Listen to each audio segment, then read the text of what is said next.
Alors, bonjour les amateurs de couteaux, ici c'est Jean qui vous retrouve pour une nouvelle vidéo. Alors, c'est une vidéo de duel parmi de très petits couteaux.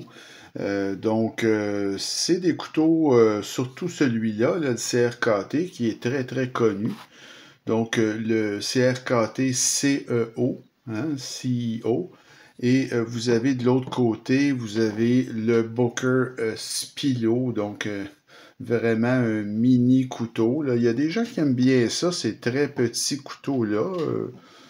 Disons que c'est pas moi mes préférés, mais quand même. Alors, c'est un couteau, le CRKT CIO, qui est très, très connu parce que une fois fermé, ce couteau-là, on peut le mettre dans la poche de chemise. Dans le fond, il y a de l'air d'un gros stylo.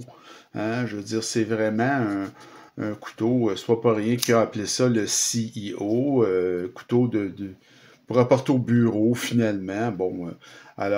C'est un design de Richard Rogers. C'est très, très, très connu. C'est iconique. On peut dire que c'est très réussi que dans son style de petit couteau, le gentleman carry à l'extrême finalement. C'est un grand succès commercial. Ce couteau-là est offert en plusieurs variations. Celui-là, c'est vraiment la première variation, là, le premier jet, si vous voulez, de ce couteau-là. Mais il y a des versions mini maintenant qui existent. Il y en a même avec des gâchettes. Moi, j'ai pris la version initiale. Là. Du côté du Booker Spilo, ben, lui aussi, c'est vraiment un mini couteau, là, très, très petit. Regardez-moi ça, c'est minuscule, vraiment une mini gâchette, mais qui fonctionne bien quand même, très bien.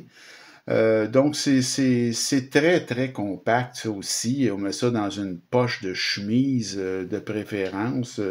Je vous dirais là, que c'est élégant, évidemment, et ultra discret. Ça a quand même beaucoup de lame hein, pour la grosseur du couteau. Quand on regarde la manche, surtout, c'est assez ahurissant.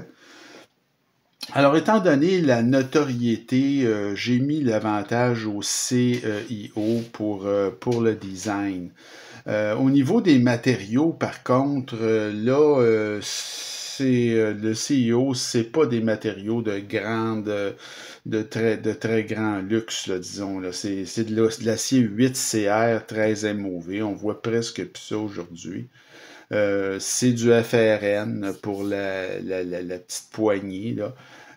C'est un roulement à billes, mais de qualité assez très très moyenne, je vous dirais. Le clip est en acier et remarquez il est tip down, le clip-là. Hein. C'est vraiment pour mettre dans la poche de chemise, ça, et donner l'impression d'un gros crayon, comme je vous dis. Et c'est non réversible, ce clip-là.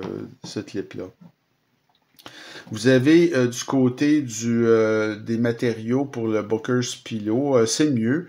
Je vous dirais, c'est de l'acier VG10. Le manche, c'est du G10 disons, qui offre une grippe là, quand même. Là. Le roulement à billes est de meilleure qualité, je vous dirais, que du côté du CRKT. Là. Le clip, c'est un petit clip en acier non réversible, c'est ça, c'est mieux quand même que les matériaux du CEO. Alors j'ai mis un avantage au Booker pour ce qui est des matériaux. L'ergonomie, ben, vous douterez que dans les deux cas, c'est pas fameux. La manche est tellement mince de ces couteaux-là. Bon, ça va, c'est droit là au niveau du CEO. Mais c'est très, très, très mince. Donc, c'est vraiment. Il y a une prise à quatre doigts, mais bon, on sent très très fort la clip là parce qu'elle est positionnée, comme je vous dis, dans la position tip down. C'est vraiment un couteau qui est fait, on voit pour faire des petites tâches, là, ouvrir des lettres, des choses comme ça. Mais vraiment rien de costaud là. Mais c'est grand, c'est assez grand dans le sens qu'on a une prise à quatre doigts.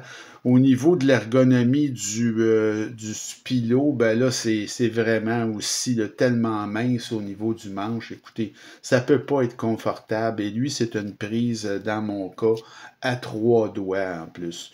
Donc vraiment, là, c'est ultra, ultra petit. C'est vraiment pour des toutes petites tâches aussi. Couper une petite corde, ouvrir un petit colis. Mais c'est quelque chose, bon, on repassera là, pour l'ergonomie. Moi, j'ai mis un petit avantage là, au niveau du CEO parce que c'est plus long, le manche est plus long. Moi, j'ai une prise à 4 doigts pour ce que ça vaut. C'est pas très, très ergonomique. L'action maintenant, alors pour ce qui est du CEO, c'est une petite action qui se fait via un goujon de pouce dans cette déclinaison-là, parce que comme je vous dis, il y en a avec une gâchette, mais lui, il y a seulement un petit goujon. Ça fonctionne, je veux dire, le déverrouillage, par contre, est laborieux. Il faut vraiment placer son pouce. On n'a pas un très bon accès à la barre de déverrouillage. Il faut mettre le pouce sur le côté. Il faut l'aider. C'est pas fall shot, là, ce petit couteau-là. Mais ça ouvre bien, par exemple. Donc, c'est ça. Et c'est rapide dans l'ouverture.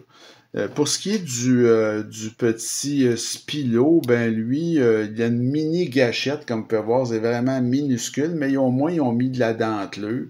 Donc vous faites juste appuyer votre doigt et la moindre petite pression, le petit couteau ouvre très bien. Lui, l'accès à la barre de déverrouillage, elle est un peu mieux. Et le couteau se ferme d'une seule main. Hein? Regardez, c'est quand même assez remarquable. Ce qu'on n'arrive pas à faire ça avec le CEO, là, mais avec le petit Spilo, oui, c'est possible l'action à une main. Alors, j'ai pas vraiment mis là, au niveau de l'action de gagnant. J'ai mis les deux finalement à égalité, même si moi personnellement j'aime mieux l'action du Spilo, mais disons que c'était trop proche. Là. Le CEO, ça ouvre quand même de manière très franche aussi. Au niveau maintenant du prix, alors là, le prix, ça, écoutez, c'est pas un couteau cher, là. J'ai payé ça, ça fait très longtemps que j'ai acheté ça, au début là, de ma collection. J'ai payé ça 60 $ ce couteau-là, et ça se vend aujourd'hui 63, mais vous avez, comme je vous dis, de multiples déclinaisons. Le petit Spilo, je l'ai payé beaucoup trop cher, 92. Aujourd'hui, le prix régulier 99, mais ne payez jamais ça. Ce couteau-là, on le voit très souvent spécial, à peu près à 70 $. Donc, je vous recommande vraiment pas d'acheter ça. Encore une fois, c'est un couteau que j'ai acheté au tout début de ma collection. Je figure que je me suis fait rouler là, à 92 $. Je n'ai pas peur de le dire. C'est un achat que j'ai payé beaucoup trop cher et jamais, jamais aujourd'hui, au grand jamais, je rachèterais ça à 92 $. Ni un ni l'autre. D'ailleurs, je ne rachèterais pas même celui-là à 60 $. C'est pour vous donner une idée, là. Donc, le prix va du côté du CEO. Pour ce qui est du poids maintenant, alors c'est 2,1 onces, hein, évidemment c'est très très léger, ou 60 grammes. Pour un couteau, fait quand même 19,36 cm, donc c'est ultra léger. Mais le Spilo fait mieux. Alors le Spilo, c'est 1 once,62 ou 45,9 grammes pour un couteau de 18 cm. Donc, c'est vraiment, on l'oublie finalement dans la poche. C'est lui qui remporte pour le poids. Là, évidemment, c'est des couteaux tellement minuscules. La valeur du CIO, évidemment, elle est très bonne parce que de nombreuses déclinaisons, grand succès commercial. Par contre, moi, je trouve que la qualité d'assemblage et les matériaux, c'est assez douteux. Je vous dirais que c'est pas le genre de couteau qu'aujourd'hui j'achète ça. Tu sais, j'ai acheté ça du temps que je connaissais pas ça du tout.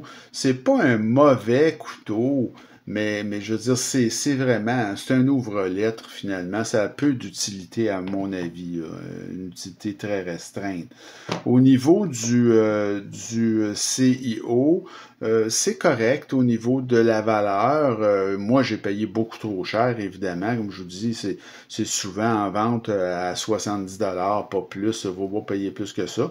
Mais dans son style, comme très petit, ultra compact EDC, c'est surprenamment solide, contrairement au CIO qui, lui, a une solidité assez douteuse. Donc, c'est fait pour des travaux légers, mais c'est solide, ça, c'est très bien construit.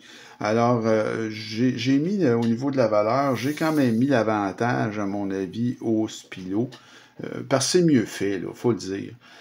Au niveau de mon appréciation personnelle, ben, c'est un peu la même chose. Oui, c'est un design très connu de Richard Rogers, une icône dans son genre, bon, multiples déclinaisons, blablabla, mais c'est fragile, la qualité est douteuse, c'est pour des travaux hyper petits, hyper légers, et c'est une lame qui peut devenir, même à l'usage, difficile à centrer, par exemple. C'est pas regardez le mien, pour qu'il s'ouvre convenablement, je suis pas capable de le centrer mieux que ça. Donc déjà là, on a un avant-goût d'une qualité, si vous voulez, de matériaux et d'assemblage très douteuse. Alors, c'est ça. Et à l'évaluation, ce couteau-là avait noté à 8,22 sur 10. Au niveau du petit Spilo, ben, c'est un petit gentleman carré. Ben, c'est beau, c'est utile, c'est ultra léger, mais ça a quand même une robustesse qu'on retrouve pas chez l'autre. La qualité d'assemblage est vraiment supérieure. Alors, c'est ça, si vous aimez ce style-là, mais surtout ne pas payer plus de 70 $ pour ce couteau-là, de grâce. À l'évaluation, 7,83 sur 10 et mon appréciation personnelle, je la mets au Spilo. La qualité générale, disons, est meilleure que celle du CRKT CEO. Alors, c'est le Spilo qui l'emporte 5-4, là, mais bon, moi, je n'achèterai ni un ni l'autre de ces deux couteaux-là aujourd'hui, mais si vous aimez ce genre, ce type de très petit couteau, ben, écoutez, c'est pas des mauvais achats, en autant que vous payez pas ça plus que 70 $ et celui-là aussi au gros maximum 55-60 $ si le style vous accroche vraiment, là. Alors, ça fait le tour pour notre duel d'aujourd'hui. Alors, j'espère que ça vous a plu. On va rester pour la prochaine vidéo dans des duels de petits couteaux, mais quand même beaucoup plus robustes et de meilleure taille un peu, et des couteaux quand même qui sont nettement supérieurs à ces deux-là. Donc, le Kubi Sirena versus le Kaiser PPY ou PPY. Donc, ce sera notre prochain duel. Alors, d'ici là, je vous souhaite une bonne fin de journée. Continuez à m'écrire, vous abonner à ma chaîne et on se retrouve très bientôt. Salut!